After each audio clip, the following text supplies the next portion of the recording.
The roar of the crowd was still echoing through the arena when Arnold stepped off the stage.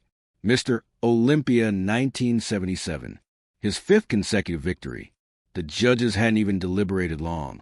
It was unanimous. Arnold had dominated. He was untouchable. The applause was deafening.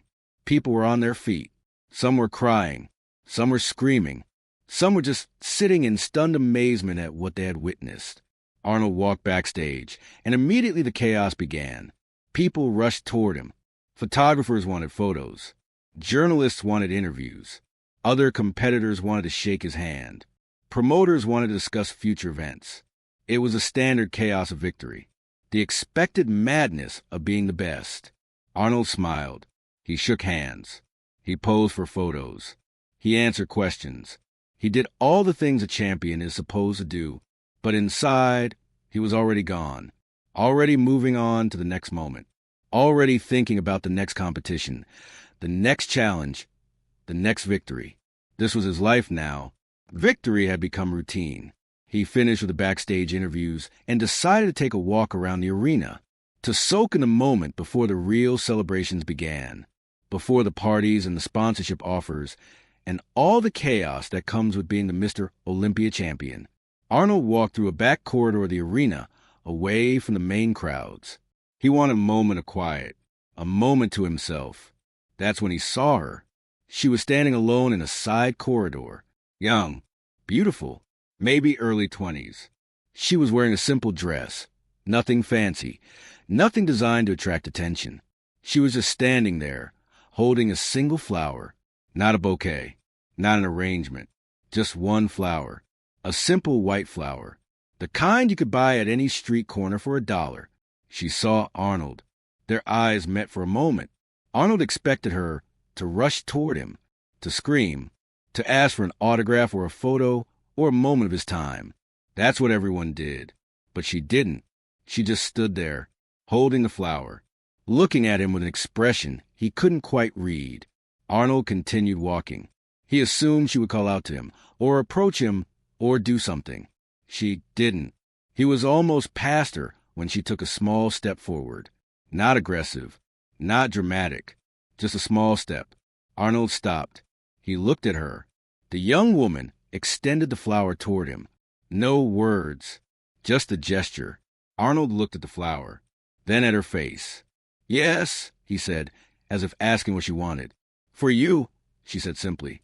Her voice was quiet, calm. Not excited or frantic or desperate like most fans. "Thank you," Arnold said. He reached out to take the flower. But then he paused. He realized something. He expected her to say something else, to ask for something, to want something in return. "You don't want—" Arnold started to ask. "No," she said simply. "Nothing. No autograph? No photo?" Arnold asked, genuinely confused. "No," she said. "I just want to give you a flower." And she turned and walked away. Arnold stood there, holding the simple white flower, watching her disappear down the corridor. It took him a moment to process what had just happened. In a world where everyone wanted something from him, where every interaction was transactional, where every moment was about extracting value from his time or his image or his name, he had just encountered something completely different. Someone who had given him something with no expectation of return. No autograph, no photo, no story to tell, no way to prove it had happened, just a flower, and then gone. Arnold looked down at the flower in his hand. It was simple, delicate, real. He stood in that corridor for a long time, just holding it. The chaos of the backstage area continued around him, but he was in his own moment, his own space. Because something about that interaction had broken to the routine of victory. Something about that simple, wordless gesture had reached him in a way that all the applause and congratulations and accolades couldn't. It wasn't about the flower itself. It was about what the flower represented. In a moment where everyone was trying to take something from him, one person had simply given, not for recognition, not for validation, not for any return, just because. Arnold eventually made his way back to the main area. People swarmed him again. The chaos resumed.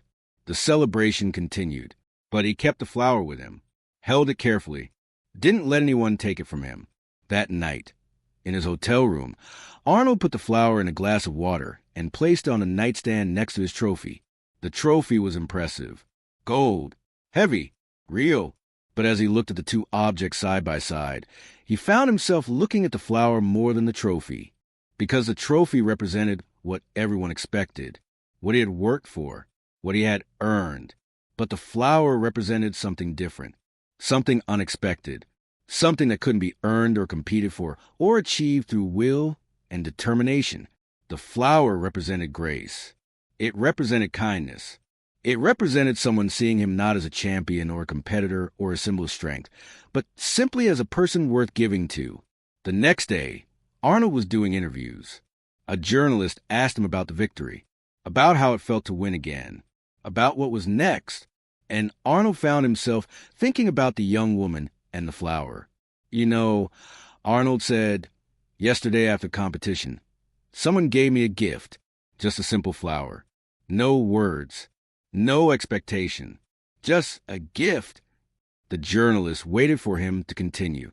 And I realized something, Arnold said. I have won many trophies. I have received many congratulations. But I have never received something with no strings attached. Something that wasn't about getting something from me. It was just pure kindness. Who was it? The journalist asked. I don't know, Arnold said. I didn't get her name. I didn't take a photo. I didn't ask for anything. The journalist looked confused. You didn't get her name? No, Arnold said. And that was the point. That was the beautiful part of it. Years later, when Arnold would reflect on his bodybuilding career, on all the victories and the championships and the records, he would sometimes think about that moment, the moment when a young woman had given him a flower with no expectation of return, in a life that had been defined by achievement and competition, and the constant drive to be the best. That moment had been something different. It had been a moment of pure, unconditional grace. And he had never even learned her name, but he remembered the flower. He remembered the expression on her face, the quiet simplicity of the gesture, the absence of expectation. In a world that was constantly trying to extract something from him, she had simply given, and in that giving, she had taught him something that all his victories couldn't teach, that sometimes the most powerful gesture is the one that expects nothing in return, that sometimes kindness is more valuable than recognition, that sometimes the most meaningful moment is the one that no one else will ever know about. Arnold never saw that young woman again. He never found out her name, never knew her story, never understood why she had chosen that moment to give him that flower. But he carried the memory of it with him forever. And sometimes late at night, when the exhaustion of competition and training and constant striving caught up with him, he would think about that simple white flower. And he would remember that there was someone in the world who had seen him not as a champion, but simply as a person worth giving to. And in that memory, he found something that no trophy could ever give him. Peace. That white flower, dried now, carefully preserved, would outlive most of his trophies. Because while trophies represented what he had achieved, that flower represented what someone had freely given. And in the economy of human connection, the freely given gift is worth more than any trophy ever could be. The young woman disappeared into the crowd after giving him the flower. Arnold never searched for her, never tried to find her, never attempted to thank her publicly or privately, because to do so would have been to corrupt the purity of the gesture. The gift was complete in itself, perfect in its simplicity, meaningful precisely because no meaning needed to be attached to it. Just a young woman, just a flower, just a moment of human kindness in a world obsessed with achievement and recognition. That moment taught Arnold something that would shape the rest of his life. That true power isn't always about what you achieve or how much you win. Sometimes, true power is about recognizing that in a moment of chaos and competition and constant striving, someone took the time to give you something with no expectation of return, and having the wisdom to simply accept that gift, to hold it carefully, to remember it forever. That was the real victory, not the trophy, not the title, not the applause, but the white flower, and the young woman who gave it, and the moment that proved beyond any doubt that human kindness is more powerful than any achievement could ever be.